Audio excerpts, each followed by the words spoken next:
Hi everyone. तो आज हम जीओसी के 9th लेक्चर में डिस्कस करने वाले हैं इलेक्ट्रोमैजिक इफ़ेक्ट के बारे में। अभी तक हमने दो इफ़ेक्ट पढ़ लिए हैं, जिनमें से पहला इफ़ेक्ट हमने इंडक्टिव इफ़ेक्ट को पढ़ा था, उसकी कुछ बेसिक प्रॉपर्टीज़ और उसके कुछ क्वेश्चंस हमने किए थे। उसके बाद हमने रेजोनेंस इफ़ेक्ट या मेसोमेरिक इफ़ेक्ट के बारे में पढ़ा था। उससे रिलेटेड हमने उसके कुछ प्रॉपर्टीज़ जैसे कि वो पाई बॉन्डेड कंपाउंड पाया जाता है और भी बहुत सारी प्रॉपर्टी थी। और ये दोनों जो इफ़ेक्ट थे वो थे परमानेंट इफ़ेक्ट थे। उसके अलावा हमने मेसोमेरिक इफ़ेक्ट में ortho para directing nature of groups, activating and deactivating nature, ये सब हमने पढ़ लिया था। अब जो पढ़ रहे हैं हम थर्ड इफ़ेक्ट है ये इलेक्ट्रोमैजिक इफ़ेक्ट। ठीक है, तो ये वाला जो इफ़ेक्ट है वो क्या है, एक सबसे पहली बात ये है कि ये है टेम्परेरी इफ़ेक्ट, यानी कि ये होता है इन प्रेजेंस ऑफ रिएजेंट। अभी तक जो हमने दोनों जो इफेक्ट पढ़े थे वो किसी भी रिएजेंट की प्रेजेंस में नहीं हो रहे थे, मॉलिक्यूल के अंदर सेल्फ में ही एग्जिस्ट कर रहे थे। लेकिन ये तब तक नहीं होंगे जब तक कि कोई रिएजेंट नहीं आएगा। रिएजेंट कौन से होते हैं, या इलेक्ट्रोफाइल होता है या न्यूक्लियोफाइल होता है, ये हमारे पास रिएजेंट्स होते हैं। तो मैंने दो एग्जाम्पल ले रखे हैं यहाँ पर। पहले एग्जाम्पल में देखें तो क्या हो रहा है, यहाँ पर से ये हमारे पास रिएजेंट है, ये हमारे रिएक्टेंट के ऊपर अटैक कर रहा है और ये बॉन्ड इस साइड की ओर ब्रेक हो रहा है।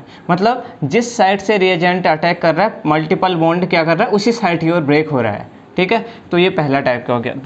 दूसरा एग्जांपल क्या हो रहा है, जिस साइड से रिएजेंट अटैक कर रहा है उससे अपोजिट साइड में बॉन्ड ब्रेक कर रहा है। तो क्या हो रहा है, तो जहाँ पर क्या होता है, जिस साइड की ओर बॉन्ड ब्रेक हो रहा है उसी साइड से आके इलेक्ट्रोफाइल जुड़े, तो इसको बोला जाता है पॉजिटिव इलेक्ट्रोमैजिक इफेक्ट। और जहाँ पर क्या हो रहा है, जिस साइड की ओर बॉन्ड ब्रेक हो रहा है उसके अपोजिट में आकर के रिएजेंट अटैक करता है या जुड़ता है, तो उसको बोला जाता है नेगेटिव इलेक्ट्रोमैजिक इफेक्ट। तो इलेक्ट्रोमैजिक इफेक्ट बेसिकली है क्या, इलेक्ट्रोमैजिक इफेक्ट एक ऐसा फिनोमिना है जिसमें क्या होता है, मल्टीपल बॉन्ड के इलेक्ट्रॉन शिफ्ट होते हैं एक किसी एटम की तरफ, मल्टीपल बॉन्डेड एटम की तरफ, या इस साइड की ओर शिफ्ट होंगे, इस साइड की ओर शिफ्ट होंगे, लेकिन bye the attack of reagent. जैसे यहाँ पर भी क्या हो रहा है, मल्टीपल बॉन्डेड जो इलेक्ट्रॉन है वो क्या हो रहे हैं, शिफ्ट हो रहे हैं, ऊपर की तरफ शिफ्ट हो रहे हैं, लेकिन इन्वॉल्व क्या हो रहा है, रिएजेंट का अटैक जरूरी है। तो हम यहाँ पर से अगर इसकी डेफिनेशन लिखें तो लिख सकते हैं कि द इफेक्ट या द इलेक्ट्रॉनिक इफेक्ट लिख सकते हैं हम इलेक्ट्रॉनिक इफेक्ट के अंदर बात कर रहे हैं इसकी। The electronic effect which generated within the compound by the breaking of multiple bond जो कि हमारे पास डबल बॉन्ड या ट्रिपल बॉन्ड कुछ भी हो सकता है, multiple bond towards any atom. इस एटम की तरफ भी ब्रेक हो सकता है, इस एटम की तरफ भी इलेक्ट्रॉन शिफ्ट हो सकते हैं by the attack of reagent. तो क्या लिखा हमने, the electronic effect which generated by within the compound by the breaking of multiple bond towards any atom by the attack of reagent. तो multiple bonded का किसी भी atom की तरफ इलेक्ट्रॉन शिफ्ट होते हैं by the attack of reagent, इसको बोला जाता है इलेक्ट्रॉनिक इफेक्ट।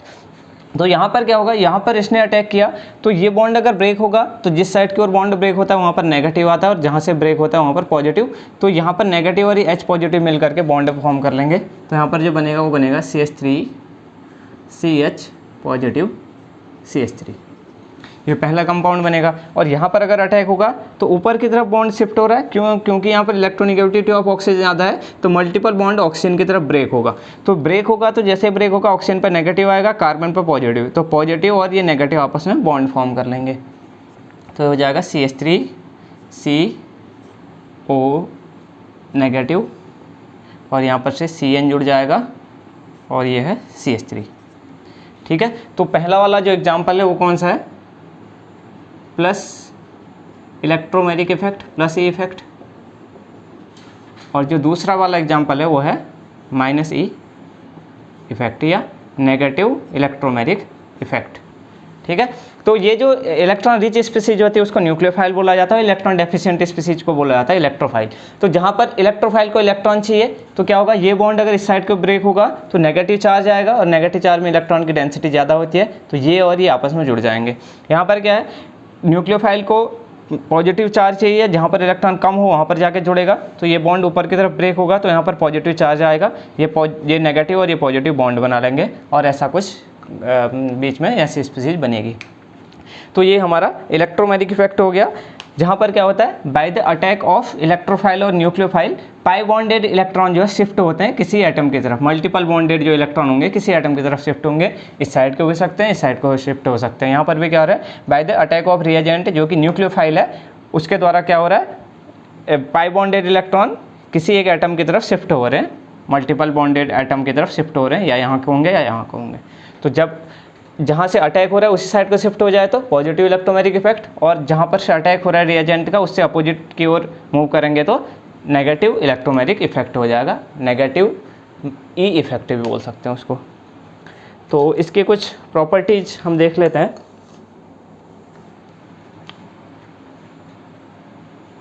ये जो रिएजेंट हो सकते हैं वो हो सकता है इलेक्ट्रोफाइल भी हो सकता है या फिर न्यूक्लियोफाइल भी हो सकता है। तो इसके बाद हम इसकी कुछ प्रॉपर्टी देख लेते हैं। प्रॉपर्टीज में पहली बात जो है वो ये है कि ये जो होता है पाई बॉन्डेड कंपाउंड के अंदर पाया जाता है। पहली चीज़ है कि जैसे हमारे पास mesomeric effect pi bonded complex के अंदर पाया जा रहा था, ये भी किसके अंदर पाया जाएगा, पाई बॉन्डेड कंपाउंड के अंदर पाया जाएगा। दूसरा क्या है, ये एक टेम्परेरी इफेक्ट है, टेम्परेरी इफेक्ट है, यानी कि जब हमारे पास in the presence of reagent ही होगा, in the presence of reagent. अभी तक हमने जो इंडक्टिव इफेक्ट और मेसोमेरिक इफेक्ट पढ़ा था वो विदाउट प्रेजेंस ऑफ रिएजेंट हो रहे थे, मतलब मॉलिक्यूल के अंदर, सिस्टम के अंदर खुद ही इलेक्ट्रॉन एक जगह से दूसरी जगह डिस्प्लेस हो रहे थे। लेकिन यहाँ क्या है, यहाँ पर जब तक रिएजेंट नहीं है तब तक इलेक्ट्रॉन एक जगह से दूसरी जगह डिस्प्लेस नहीं होंगे। तो ये दूसरी बात होगी टेम्परेरी इफेक्ट। थर्ड हो गया, इसको हम कैपिटल ई से रिप्रेजेंट करते हैं, और ये दो टाइप के ग्रुप होते हैं, एक होता है प्लस ई और दूसरा होता है माइनस ई। प्लस ई वाले कौन से इफेक्ट कब होगा, जब हमारे पास इस टाइप का सिस्टम होगा जहाँ पर से अटैक रिएजेंट का हो रहा है उसी साइड को मल्टीपल बॉन्ड ब्रेक हो रहा है। माइनस ई कब होगा, जहाँ पर से रिएजेंट अटैक कर रहा है उससे अपोजिट साइड में बॉन्ड का ब्रेकिंग होगा, तो माइनस ई हो जाएगा। अब इसके बाद हमारा, तो ये दो टाइप के इफेक्ट हो गए।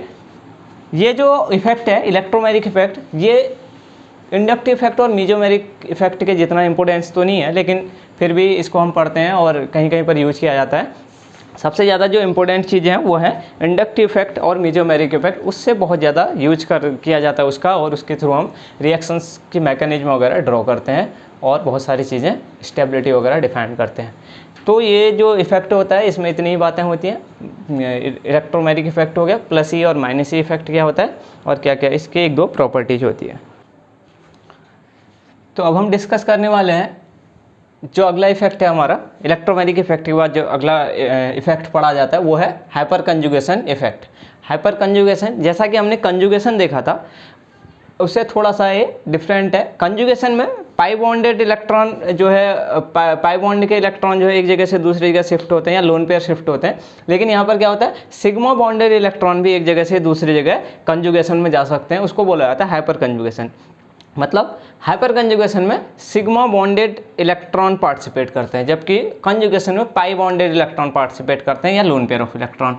तो यहाँ पर क्या होता है, मोस्टली कार्बन हाइड्रोजन का जो सिग्मा बॉन्डेड इलेक्ट्रॉन होते हैं वो क्या करते हैं, कंजुगेशन में पार्टिसिपेट करते हैं। तो लेकिन सबसे पहले हम क्या देखते हैं कि कंडीशंस क्या क्या होती हैं हाइपर कंजुगेशन की। तो पहली बात, कंडीशन क्या क्या होंगी कि हम कैसे पहचानेंगे कहाँ पर किस स्पीसीज के अंदर हाइपर कंजुगेशन होगा।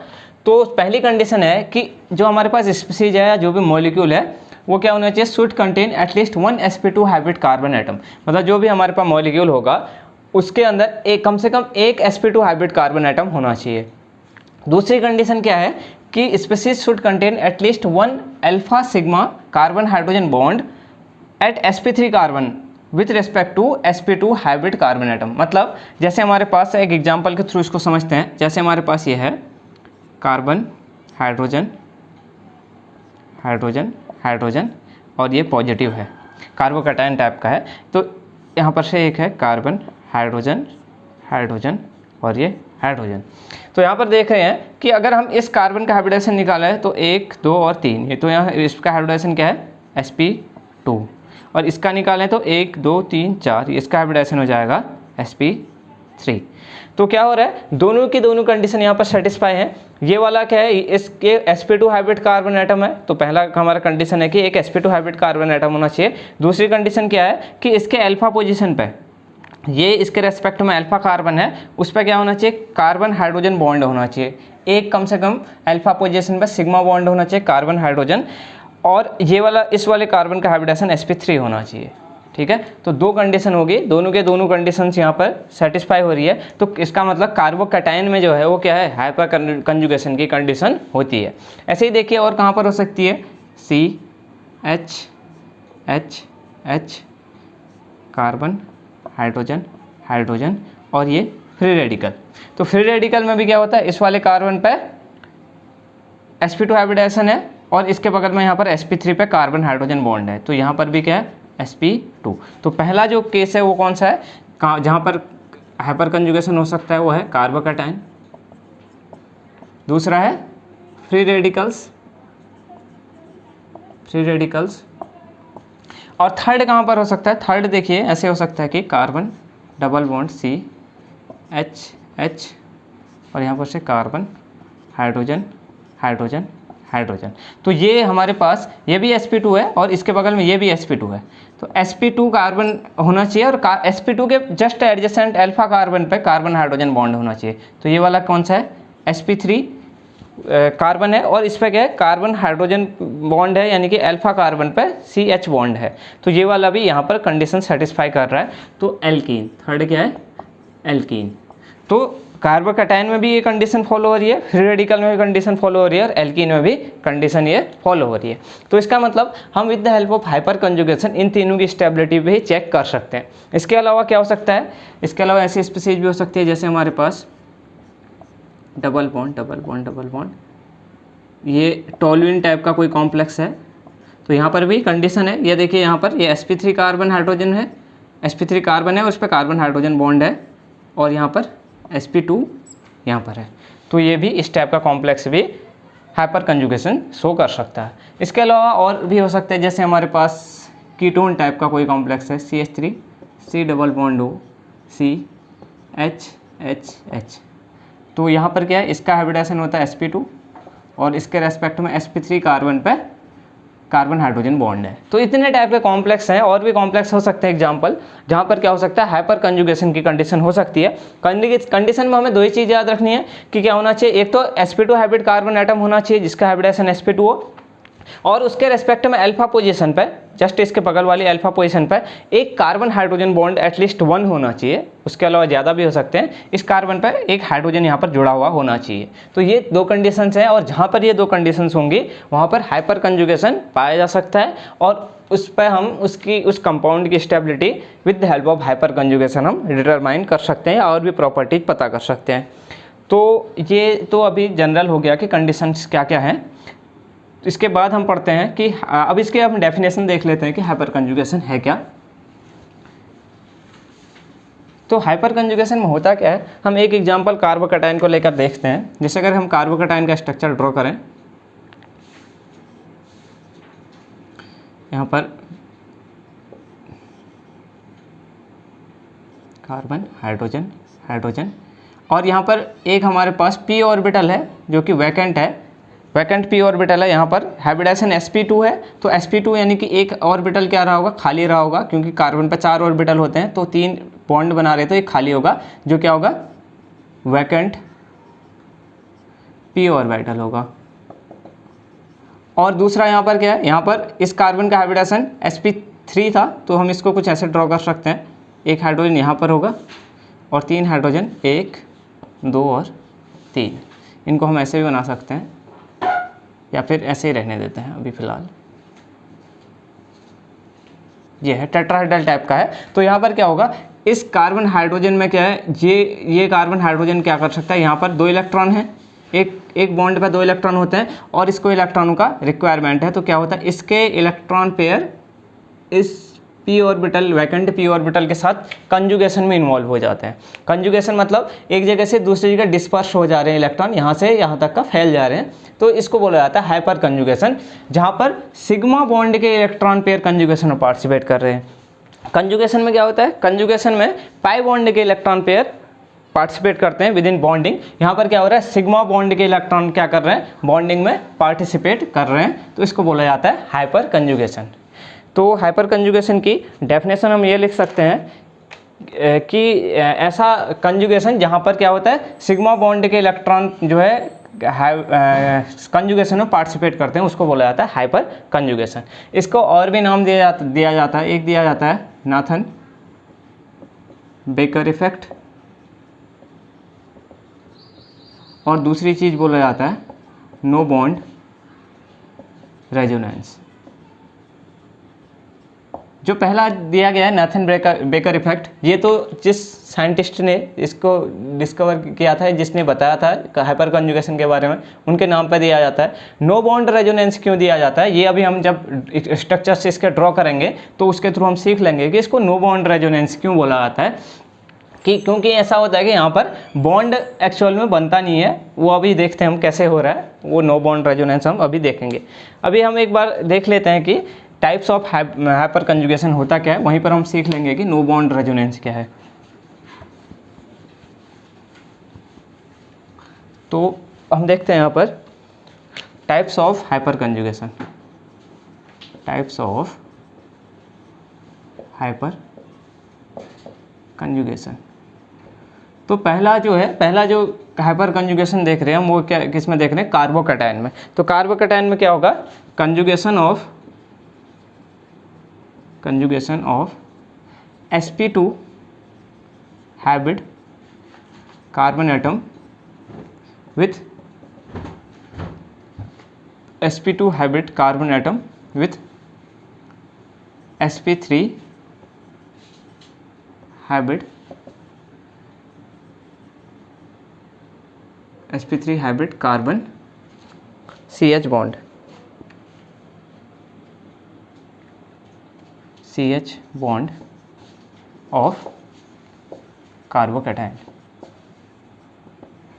यानी कि यहाँ पर क्या हो रहा है, conjugation of sp2 hybrid carbon atom with the sp3 hybrid carbon atom CH bond of carbocation. यानी कि जैसे हमारे पास ऐसा था, ये था CH H, तो यहाँ पर क्या हो रहा है, यहाँ पर हमारे पास ये sp2 हाइब्रिड कार्बन एटम है, और ये वाला कौन सा था, sp3 हाइब्रिड कार्बन एटम। तो इन दोनों एटम्स के बीच में क्या हो रहा है, कंजुगेशन हो रहा है। कंजुगेशन किसके साथ हो रहा है, इस sp2 हाइब्रिड कार्बन एटम का इस कार्बन हाइड्रोजन बॉन्ड के साथ। तो यहाँ पर से अगर हम इसके स्ट्रक्चर्स ड्रॉ करें तो हम कुछ ऐसे स्ट्रक्चर ड्रॉ कर सकते हैं। ये तो हमने ऑर्बिटल डायग्राम के थ्रू तो हम ऐसे दिखा सकते हैं कि ये क्या हो रहा है, ये दो इलेक्ट्रॉन यहाँ पर को डिस्पर्स हो रहे हैं या कंजुगेशन में जा रहे हैं। लेकिन अगर हम इनके स्ट्रक्चर अगर बॉन्ड ब्रेकिंग के थ्रू दिखाना चाहें तो इसको ऐसे दिखा सकते हैं, कार्बन हाइड्रोजन हाइड्रोजन, ये पॉजिटिव है, और कार्बन हाइड्रोजन हाइड्रोजन हाइड्रोजन। तो यहाँ पर क्या हो रहा है, ये बॉन्ड क्या कर रहा है, ब्रेक कर रहा है इसके साथ इन्वॉल्व होने के लिए। तो यहाँ पर से ये बॉन्ड ब्रेक हुआ, तो हम इसको कुछ ऐसे रिप्रेजेंट कर सकते हैं, हाइड्रोजन हाइड्रोजन, और यहाँ पर नेगेटिव आएगा और इस पर पॉजिटिव आएगा, तो यहाँ पर डबल बॉन्ड का फॉर्मेशन हो जाएगा CH। और अब क्या हो गया, H पॉजिटिव के फॉर्म में निकला होगा, तो ये H+। इस वजह से क्या बोला जाता है, क्योंकि इस हाइड्रोजन और कार्बन के बीच में क्या हो रहा है, बॉन्ड का फॉर्मेशन नहीं हो रहा है, इस वजह से इसको नो बॉन्ड रेजोनेंस बोला जाता है। यहाँ पर कोई बॉन्ड का फॉर्मेशन नहीं हो रहा है, इस वजह से ये नो बॉन्ड रेजोनेंस है। अब अगर हम जैसे ये हाइड्रोजन निकला है, सिमिलरली ये वाला हाइड्रोजन भी निकल सकता है। तो अगर ये वाला हाइड्रोजन निकले तो कुछ ऐसा बॉन्ड बन सकता है CH। अब यहाँ पर H पॉजिटिव आ जाएगा, क्योंकि ये नेगेटिव होगा तो ये नेगेटिव और पॉजिटिव बॉन्ड बना लेंगे, ये H+ हो जाएगा, H डबल बॉन्ड CH। फिर क्या हो सकता है, एक थर्ड जो हाइड्रोजन है वो भी निकल सकता है। तो यहाँ पर से थर्ड जो स्ट्रक्चर अगला स्ट्रक्चर बनेगा H, और यहाँ पर से H positive double bond CH2। तो ये यहाँ पर से ओवरऑल क्या हुआ, 4 हाइपर कंजुगेटिंग स्ट्रक्चर बने। तो इनको बोला जाता है, जो कि हम कंजुगेटिंग स्ट्रक्चर जो शो कर रहे हैं वो क्या हो सकता है, वो 4 यहाँ पर से हाइपर कंजुगेटिंग स्ट्रक्चर बने। तो यहाँ पर ओवरऑल 4 हाइपर कंजुगेटिंग स्ट्रक्चर बने, और जितने ज़्यादा नंबर ऑफ हाइपर कंजुगेटिंग स्ट्रक्चर बनेंगे उतनी ही ज़्यादा क्या होगी, स्टेबिलिटी होगी किसी भी कंपाउंड की। ऐसे ही अगर माना ये तो हमारे पास sp2 hybrid carbon atom with sp3 hybrid carbon atom of carbocation था, ऐसे क्या हो सकता है, फ्री रेडिकल का भी हो सकता है। जो हमारे पास sp3 हाइब्रिड कार्बन एटम है वो फ्री रेडिकल के केस में भी था। तो फ्री रेडिकल के केस में क्या होगा, यहाँ पर कैटायन की जगह केवल रेडिकल हो जाएगा, और बाकी जो होगा बॉन्ड भी यहाँ पर रेडिकली ब्रेक होगा। यानी कि यहाँ पर क्या होगा, अब इसके बाद ये एक इलेक्ट्रॉन यहाँ की ओर शिफ्ट होता है और एक इलेक्ट्रॉन यहाँ की ओर शिफ्ट होता है। ये इलेक्ट्रॉन और ये इलेक्ट्रॉन आपस में डबल बॉन्ड का फॉर्मेशन कर देंगे, और यहाँ पर बच जाएगा H रेडिकल। जो यहाँ पर जो रेडिकली होमोलिटिक बॉन्ड फिशन में क्या होता है, एक इलेक्ट्रॉन नीचे की तरफ शिफ्ट होता है, एक इलेक्ट्रॉन ऊपर की तरफ शिफ्ट होता है। तो ये जो इलेक्ट्रॉन नीचे शिफ्ट हुआ, इसके और इसके बीच में डबल बॉन्ड का फॉर्मेशन हो गया, और ऊपर की तरफ जो हाइड्रोजन है वो रेडिकल के फॉर्म हो गया। अब ऐसे ये बॉन्ड ब्रेक हुआ था तो ये वाला भी ब्रेक हो सकता है, तो यहाँ पर क्या होगा, H रेडिकल बन जाएगा, और यहाँ पर इनके बीच में डबल बॉन्ड। सिमिलरली ये थर्ड वाला बॉन्ड ब्रेक होगा, थर्ड वाला बॉन्ड ब्रेक होगा ऐसे, तो यहाँ पर रेडिकल और हाइड्रोजन के बीच बॉन्ड बन गया, और ये बन जाएगा H रेडिकल। तो इस टाइप से हम क्या कर सकते हैं, दूसरा टाइप का हाइपर कंजुगेशन शो कर सकते हैं, जो कि क्या है, फ्री रेडिकल में है। तो यहाँ पर इन जो ये कार्बोकैटायन और फ्री रेडिकल में है, वहाँ पर क्या हो रहा है, sp3 कार्बन हाइड्रोजन बॉन्ड का इसके वैकेंट p ऑर्बिटल के साथ कंजुगेशन हो रहा है। वैकेंट p ऑर्बिटल में इलेक्ट्रॉन यहाँ से यहाँ शिफ्ट होंगे, तो ये दूसरे टाइप का हाइपर कंजुगेशन हो गया। तो यहाँ पर भी क्या हो रहा है, 4 हाइपर कंजुगेटिंग स्ट्रक्चर यहाँ पर बन रहे हैं। अब थर्ड जो टाइप का हो सकता है वो हो सकता है, यहाँ पर हो सकता है एल्कीन में, और यहाँ पर क्या होता है, sigma pi conjugation, sigma pi conjugation. अभी तक सिग्मा पी कंजुगेशन था, सिग्मा और इलेक्ट्रॉन और पी ऑर्बिटल के बीच में कंजुगेशन हो रहा था, अब होगा सिग्मा और पाई कंजुगेशन। तो यहाँ पर क्या था हमारे पास example, C H H double bond C C H H और एच। तो यहाँ पर क्या है, यहाँ पर हमारे पास ये sp2 हाइब्रिड कार्बन एटम है, और ये वाला है sp3 हाइब्रिड कार्बन एटम। तो sp3 हाइब्रिड कार्बन एटम का बॉन्ड ब्रेक करेगा, और ब्रेक होने की वजह से जैसे यहाँ पर नेगेटिव आएगा तो नेगेटिव सिंगल बॉन्ड और डबल बॉन्ड, यहाँ पर कंजुगेशन की कंडीशन है, तो यहाँ पर फिर से ये वाला बॉन्ड ब्रेक हो जाएगा। तो यहाँ पर कुछ ऐसा स्ट्रक्चर बनेगा, कार्बन हाइड्रोजन हाइड्रोजन, इस पर यहाँ पर आ जाएगा H+, और ये नेगेटिव और यहाँ पर पॉजिटिव के बीच में डबल बॉन्ड का फॉर्मेशन हो जाएगा, और C नेगेटिव H H। अगला क्या हो सकता है, जैसे ऊपर वाला बॉन्ड ब्रेक हुआ था ऐसे ही ये वाला बॉन्ड ब्रेक हो सकता है। तो यहाँ पर से बन जाएगा C H H positive, single bond H double bond C C H H और नेगेटिव। थर्ड क्या हो सकता है, ये वाला बॉन्ड भी ब्रेक हो सकता है। तो ये वाला बॉन्ड अगर ब्रेक होता है तो ये नेगेटिव और हाइड्रोजन बॉन्ड बनाएंगे, और ये H+ हो जाएगा, H+ double bond C C negative H H। तो यहाँ पर भी क्या हो रहा है, ओवरऑल जितने हाइड्रोजन है, 3 हाइड्रोजन है तो 4 हाइपर कंजुगेटिंग स्ट्रक्चर बनते हैं। तो जितने भी अल्फा हाइड्रोजन होंगे उससे एक ज़्यादा हाइपर कंजुगेटिंग स्ट्रक्चर यहाँ पर बनेंगे, और जितने ज़्यादा किसी भी कंपाउंड में क्या होगा, हाइपर कंजुगेटिंग स्ट्रक्चर बनेंगे, उतने ही ज़्यादा उस कंपाउंड की स्टेबिलिटी होती है। तो इतने टाइप के हमने हाइपर कंजुगेशन देख लिया। तो यहाँ पर ओवरऑल हमें क्या पता चल रहा है कि जितने अल्फा हाइड्रोजन है उससे एक ज़्यादा क्या होगा, उतने हाइपर कंजुगेटिंग स्ट्रक्चर बनेंगे। तो हम देख लेते हैं कि एक रूल बना लेते हैं कि number of hyper कंजुगेटिंग structure is equal to हो जाएगा n+1, n+1 जहाँ पर वेयर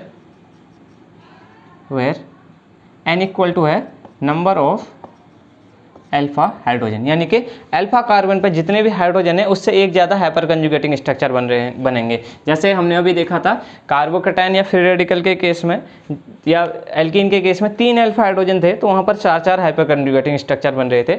और एक और चीज़ लिख लेते हैं कि stability of compound is directly proportional to होती है नंबर ऑफ हाइपर कंजुगेटिंग स्ट्रक्चर्स। मतलब जितने नंबर ऑफ हाइपर कंजुगेटिंग स्ट्रक्चर बनेंगे उतनी ज़्यादा क्या होगी, उस कंपाउंड की स्टेबिलिटी होगी।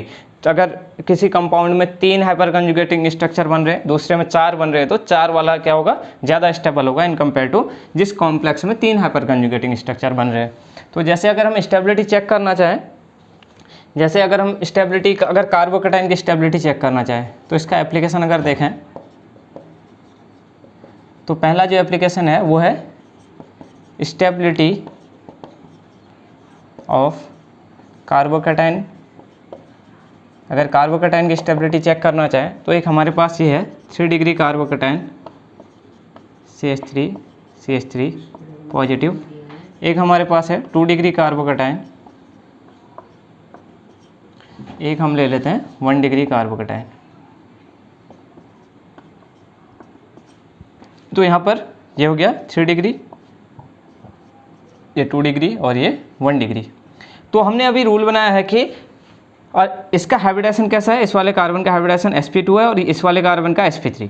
तो अगर हम देखें तो sp3 कार्बन पे यहाँ पर 3 हाइड्रोजन है, यहाँ पर 3 हाइड्रोजन है और यहाँ पर 3 हाइड्रोजन है। तो यहाँ पर हाइपर कंजुगेटिंग स्ट्रक्चर कितने हो जाएंगे, 3 + 3 + 9, टोटल 9 हो गए, +1 यानी कि यहाँ पर हो जाएंगे 10 हाइपर कंजुगेटिंग स्ट्रक्चर। ऐसे यहाँ पर हो जाएंगे 3 और 3 6 और एक 7 हो जाएंगे। यहाँ पर हो जाएगा 3 अल्फा हाइड्रोजन +1 यानी कि 4 हाइपर कंजुगेटिंग स्ट्रक्चर।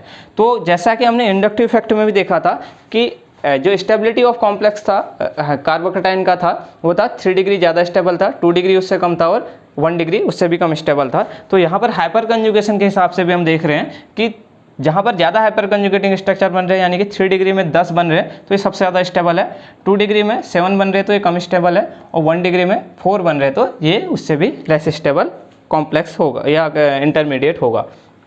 तो यहाँ की ओर क्या हो रहा है, नंबर ऑफ हाइपर कंजुगेटिंग स्ट्रक्चर क्या हो रहे हैं, बढ़ रहे। इस वजह से क्या होगा, स्टेबिलिटी भी इंक्रीज करेगी, स्टेबिलिटी भी इंक्रीज कर जाएगी, बढ़ जाएगी। अब सिमिलरली जैसे हमने कार्बोकैटायन का चेक किया है, सिमिलरली हम क्या कर सकते हैं, फ्री रेडिकल का भी स्टेबिलिटी चेक कर सकते हैं, स्टेबिलिटी ऑफ फ्री रेडिकल्स। तो फ्री रेडिकल्स की स्टेबिलिटी अगर हम चेक करें तो एक बार हम 3 डिग्री फ्री रेडिकल बना रहे हैं, एक बार 2 डिग्री फ्री रेडिकल बना रहे हैं और एक बार 1 डिग्री फ्री रेडिकल बना रहे हैं। कंडीशन सेम है कि ये sp2 कार्बन एटम है और इसके बगल में ये sp3 है। तो यहाँ पर 3 6 और 9, यहाँ पर भी 10 हाइपर कंजुगेटिंग स्ट्रक्चर, यहाँ पर भी 7 और यहाँ पर 4। तो सेम होगा कि यहाँ पर क्या हो रहा है, नंबर ऑफ हाइपर कंजुगेटिंग स्ट्रक्चर बढ़ रहे हैं तो यहाँ पर फ्री रेडिकल की भी स्टेबिलिटी क्या होगी, उतनी ज़्यादा बढ़ जाएगी। तो 3 डिग्री फ्री रेडिकल ज़्यादा स्टेबल होगा, उससे कम 2 डिग्री होगा और उससे कम 1 डिग्री फ्री रेडिकल स्टेबिलिटी उसकी उससे कम होगी। अब इसके लास्ट में हम चेक कर सकते हैं कि स्टेबिलिटी ऑफ एल्कीन। अगर हम स्टेबिलिटी ऑफ एल्कीन चेक करना चाहें तो हम देखते हैं, अगर माना हमारे पास इस टाइप का एल्कीन है CH3 CH3 CH3 CH3, एक हमारे पास है ये टेट्रा सब्स्टिट्यूटेड एल्कीन था, एक हमारे पास अगर ट्राई सब्स्टिट्यूटेड एल्कीन है यानी कि 3 ग्रुप जुड़े हुए हैं CH3 के, और यहाँ पर एक बार हमारे पास एक बार हम डाई सब्स्टिट्यूटेड एल्कीन बना लेते हैं CH3H।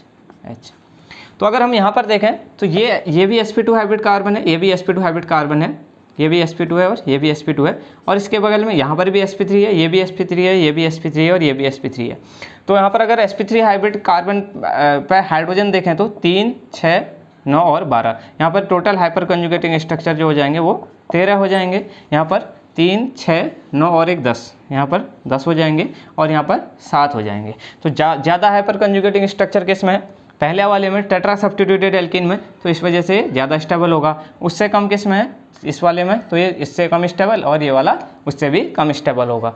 तो with the help of hyper conjugation हम stability of carbocation, free radical और एल्कीन को हम क्या कर सकते हैं, चेक कर सकते हैं। अगर हम ऐसा बना दें C double bond C CH3 CH3 CH3, ऐसे इसको हम सीधे लिख दें C CH3 का होल थ्राइस, C CH3 का होल थ्राइस और C CH3 का होल थ्राइस। तो इन चारों में सबसे लेस स्टेबल ये वाला होगा। अगर हम इनको इसको फर्स्ट दे दूँ, सेकंड दे दूँ इसको, और इसका थर्ड नंबर दूँ, और इसको फोर्थ नंबर दूँ। इसमें फोर्थ वाला सबसे लेस स्टेबल होगा। क्यों ऐसा? इसलिए है क्योंकि यहाँ पर क्या है, ये वाला जो अल्फा कार्बन है उस पर कोई भी हाइड्रोजन नहीं है। ये अगर हम देखें तो यहाँ पर से CH3 ग्रुप लगे हैं, लेकिन इस पर हाइड्रोजन नहीं है। अगर हाइड्रोजन हो तभी क्या होगा, वो इन्वॉल्व होगा हाइपर कंजुगेशन में, लेकिन कार्बन कार्बन बॉन्ड होने की वजह से ये इन्वॉल्व नहीं होगा हाइपर कंजुगेशन में। तो यहाँ पर सब स्टेबिलिटी देखें तो फर्स्ट की ज़्यादा, उससे कम सेकंड की, उससे कम थर्ड की, और फोर्थ क्या होगा, सबसे लेस स्टेबल होगा। हालांकि ये टेट्रा सब्स्टिट्यूटेड एल्कीन है, फिर भी क्या है, यहाँ पर कोई भी अल्फा पे कार्बन हाइड्रोजन बॉन्ड नहीं है, इस वजह से क्या है, ये सबसे लीस्ट स्टेबल है इनमें। तो इस ऐसे हम क्या कर सकते हैं, स्टेबिलिटी ऑफ एल्कीन भी हम बता सकते हैं कि कौन सबसे ज़्यादा स्टेबल एल्कीन होगा। अब सबसे लास्ट जो बचा है वो बचा है इसका एप्लीकेशन, कि with the help of hyper conjugation हम +m इफेक्ट ऑफ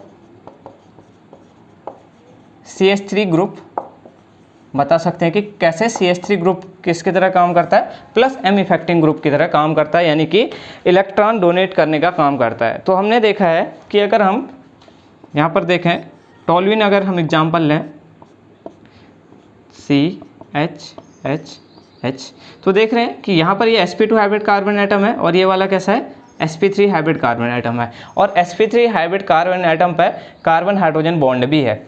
तो इसका मतलब ये क्या कर सकते हैं, हाइपर कंजुगेशन में पार्टिसिपेट कर सकता है। तो हाइपर कंजुगेशन में पार्टिसिपेट करेगा तो इस कार्बन हाइड्रोजन के बॉन्ड इस sp2 हाइब्रिड कार्बन एटम के साथ क्या करेंगे, कंजुगेशन करेंगे, तो ये बॉन्ड ऐसे नीचे की तरफ ब्रेक करेगा, और ये पाई बॉन्ड ऐसे नीचे की तरफ ब्रेक कर जाएगा। तो ये कुछ ऐसा स्ट्रक्चर बनेगा। यहाँ पर बॉन्ड इस साइड के ओर ब्रेक हुआ तो यहाँ पर नेगेटिव चार्ज, और इस यहाँ पर आया होगा पॉजिटिव, और ये नेगेटिव आपस में डबल बॉन्ड का फॉर्मेशन कर लेंगे, और H+ यहाँ पर ऐसे ही रहेगा, H। अब क्या हो सकता है, और भी पार्टिसिपेट कर सकते हैं, लेकिन अगर हम यहाँ पर देखें तो यहाँ पर ये कंजुगेशन में पूरी रिंग पे सर्कुलेट कर सकता है। तो अगर हम नेगेटिव चार्ज को कंजुगेशन दिखाएं तो negative charge, double bond double bond double bond C, H positive, फिर से ये नेगेटिव चार्ज हाइपर कंजुगेशन में जा सकता है, negative charge, double bond double bond double bond C, H positive, H, और ओवरऑल क्या होगा, लास्ट में ये फर्दर यहाँ पर ऊपर आ करके फिर से बॉन्ड का फॉर्मेशन कर लेगा, double bond double bond double bond C, H। तो हमें क्या दिख रहा है, ये CH3 ग्रुप क्या कर रहा है, इलेक्ट्रॉन डोनेट करने का काम कर रहा है, और ऑर्थो और पैरा पे क्या कर रहा है, नेगेटिव चार्ज क्रिएट कर रहा है। इस वजह से CH3 ग्रुप को हमने +m इफेक्टिंग ग्रुप बोला था, और ऑर्थो पैरा डायरेक्टिंग ग्रुप भी इसको हम कह सकते हैं। यहाँ से यहाँ तक की कंडीशन जो है वो है हाइपर कंजुगेशन की, यहाँ से यहाँ तक का हाइपर कंजुगेशन हो रहा है, और इधर से इधर क्या हो रहा है, फिर कंजुगेशन दिखाया, क्योंकि कंजुगेशन में पाइप बॉन्ड क्या हो रहा है, एक जगह से दूसरी जगह डिस्प्लेस हो रहे हैं, जबकि हाइपर कंजुगेशन में एडजेसेंट कार्बन हाइड्रोजन के इलेक्ट्रॉन पेयर कंजुगेशन में पार्टिसिपेट करते हैं। तो ये कुछ एप्लीकेशंस थे हाइपर कंजुगेशन के। इसके एप्लीकेशंस हमने डिस्कस कर लिए, स्टेबिलिटी ऑफ कॉम्प्लेक्स डिटरमाइन करने के लिए, कार्बोकैटायन, फ्री रेडिकल और एल्कीन की स्टेबिलिटी चेक करने के लिए, और दूसरा +m effect of CH3 group. आज की क्लास में हम इतना ही करेंगे। So thanks for watching.